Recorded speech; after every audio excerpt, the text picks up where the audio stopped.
நாமத்தின் மேல் விசுவாசம் உள்ளவர்களாய் அவரை ஏற்றுக்கொண்டவர்கள் எத்தனை பேரோ அத்தனை பேர்களும் தேவனுடைய பிள்ளைகளாகும்படி அவர்களுக்கு அதிகாரம் கொடுத்தார். எப்பா அமை உலகத்தில் இருந்து உலகம் அறியல, படைச்சேன் உலகம் அறியல, சொந்தமானதுல வந்து உலகம் ஏற்றுக்கொள்ளல, சொந்தமானவர்கள் ஏற்றுக்கொள்ளல.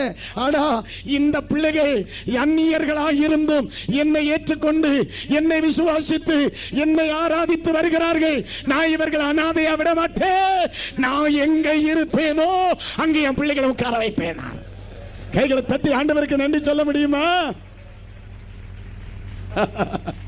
இப்ப தெரியுதா உங்க பாஸ்டர் ஏன் உன்னை ஒப்புக்கொடுன்னா உன்னை ஏற்றுக்கொள் சொன்னா ஏன் இயேசுவை விசுவாசின்னா விசுவாசிக்கிறவனுக்கு அங்க ஒரு இடம் இருக்கிறது, ஏற்றுக்கொண்டவனுக்கு அங்க ஒரு இடம் இருக்கிறது. இந்த உலகமே தலைகீழ நின்னாலும் சரி, நான் விசுவாசித்தவரை எனக்கு தெரியும், அவர் இருக்கிற இடத்திலே எனக்கும் ஒரு இடம் வைத்திருப்பார். அபிஷேகம்